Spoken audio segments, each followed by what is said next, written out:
दोस्तों, फिर एक नई कहानी के साथ आया हूँ। आप लोग को धार्मिक कथा 23 में स्वागत है। भगवत गीता में श्री कृष्णा ने कहा है कि कर्मों का फल हमें उसी तरह ढूंढ लेता है जिस तरह एक बछड़ा हजारों गायों के बीच से अपनी मां को ढूंढ लेता है। कर्म फल इंसान को भोगना ही पड़ता है। हमारे किए गए कर्म हमें ढूंढ ही लेते हैं, फिर चाहे वो कर्म अच्छे हो या बुरे। लेकिन हम लोग इस बात को ज्यादा सीरियसली नहीं लेते और हमें लगता है कि कर्म का फल जैसा कुछ नहीं होता। अब आइए कहानी के तरफ। बहुत समय पहले की बात है। शहर से दूर गांव में एक दुकानदार था जो अपने ही गांव के एक व्यक्ति से रोजाना 1 किलो मक्खन खरीदा करता था। वो दुकानदार कई सालों से उस व्यक्ति से मक्खन की खरीदारी कर रहा था। एक दिन उस दुकानदार ने सोचा कि मैं रोज इस व्यक्ति से मक्खन खरीदता हूँ, लेकिन मैंने बहुत समय से इसके मक्खन का वजन तोलकर नहीं देखा। कल चेक करके देखूंगा कि ये मुझे मक्खन 1 किलो से कम तो नहीं देता। अगले दिन जब वो व्यक्ति मक्खन देकर गया तो उस दुकानदार ने मक्खन का वजन किया और देखा कि मक्खन सिर्फ 900 ग्राम है। उस दुकानदार को काफी गुस्सा आ गया।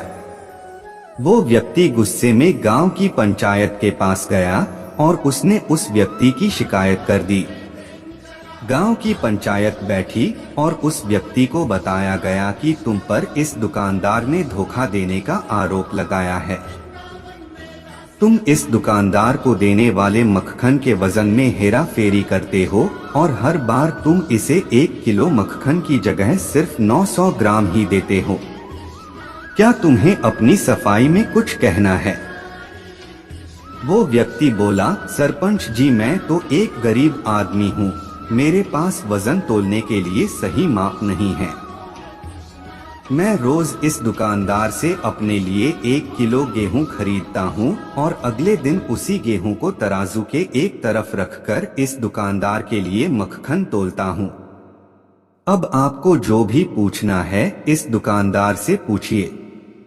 पंचायत में बैठे सभी लोगों को पूरी सच्चाई समझ आ गई और उन्होंने उस दुकानदार को गांव से बाहर करवा दिया। ये छोटी सी कहानी हमें ये बात सिखाती है कि जैसे कर्म हम करेंगे उसका रिजल्ट भी हमें वैसा ही मिलेगा।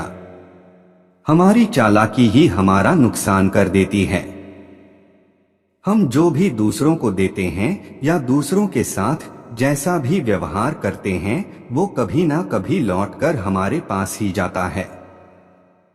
किसी के लिए अच्छा करोगे तो आपके साथ भी अच्छा ही होगा, उसी तरह किसी का बुरा सोचोगे और बुरा करोगे तो आपके साथ भी बुरा ही होगा। जैसे दुकानदार को अपनी ही चालाकी से नुकसान झेलना पड़ा, उसी तरह हमें भी अपने कर्मों की वजह से कभी ना कभी नुकसान झेलना ही पड़ता है।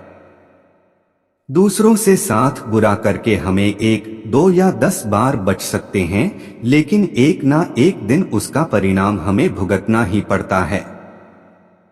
दोस्तों, हर समय भगवान आपके साथ है।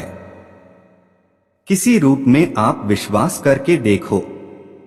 दोस्तों, आप लोग धार्मिक कहानी सुनना पसंद करते हैं तो हमारे चैनल को सब्सक्राइब करें और ऑल प्रेस करें ताकि अगले कहानी देखने के लिए सबसे पहले आप देख पाए। धन्यवाद।